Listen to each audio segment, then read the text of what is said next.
Did you know that Nigeria's boldest military ruler, Lieutenant Colonel Murtala Mohammed, was assassinated after just 1 year in power? A man loved by the people, feared by some, and known for his courage and decisive leadership. Bullets ended his life on the 13th of February, 1976. Stay with us to discover the shocking story behind his assassination and the powerful legacy he left behind.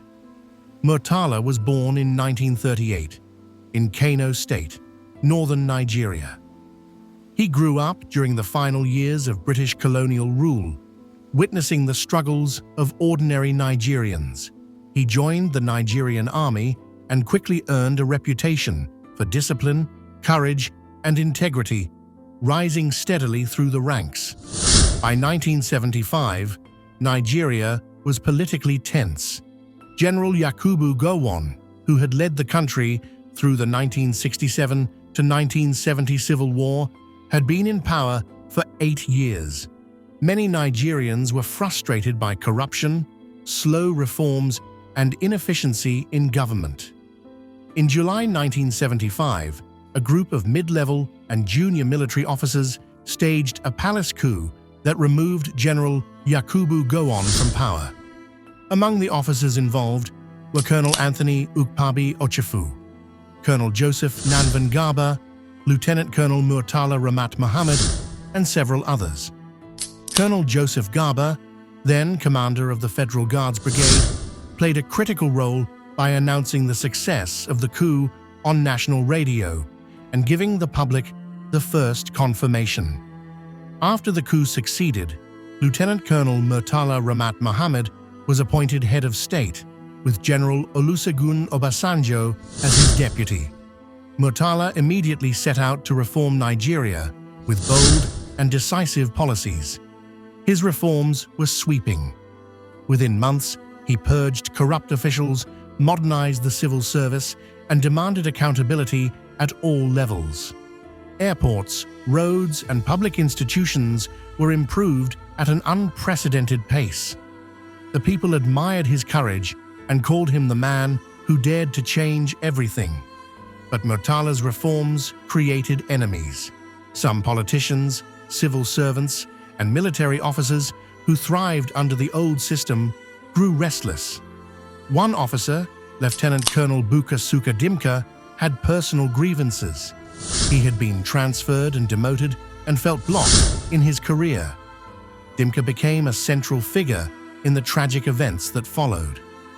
On the morning of the 13th of February 1976, Dimka and his co-conspirators executed a deadly ambush in Lagos, targeting Murtala's convoy. Bullets tore through the car, carrying the nation's leader. Citizens across Lagos watched in disbelief as Lieutenant Colonel Murtala Mohammed, the man who had promised change, was killed instantly. His driver and aides also lost their lives. The coup attempt failed within hours. Loyal officers quickly restored order. Dimka and his conspirators fled, but were eventually captured. 13 men involved in the assassination were later executed. Historians note that while Dimka led the ambush, the political context made his actions possible.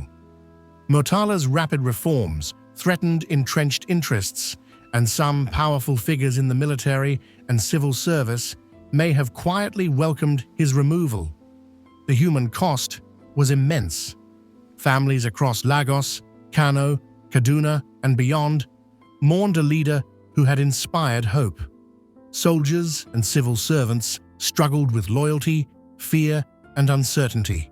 Newspapers, radios, and word of mouth carried grief throughout the nation. Yet Murtala Mohammed's legacy endured. His reforms continued under General Olusegun Obasanjo, ensuring that his vision lasted beyond his brief tenure. Streets, schools, and institutions across Nigeria bear his name today. Imagine Lagos that day. Traffic halted. Radios crackled with news. People rushed to their families. Soldiers secured key locations. 1 year, one man, one vision, and a bullet that changed the course of Nigerian history forever. Lieutenant Colonel Murtala Mohammed was more than a leader. He was a symbol of courage, integrity, and the cost of standing against corruption. His story reminds us that real change often comes at a high price, and that leadership can be dangerous for those who challenge the status quo. Even decades later, a question continues to haunt Nigerians. Why does it seem that every good, courageous leader in Nigeria is removed, silenced, or killed, while corruption continues to thrive to this day? We want to hear from you. Comment below with your thoughts. Do you think it is ambition, systemic corruption, fear of change, or something deeper that prevents good leaders from lasting in Nigeria? Your opinion matters. Share it with us. One thing is clear. Lieutenant Colonel Murtala Mohammed's vision, reforms, and courage continue to inspire Nigerians today. A reminder that true leadership leaves a legacy even in the face of danger. Do not forget to subscribe for more untold stories from Nigeria's history, the ones schools never taught you.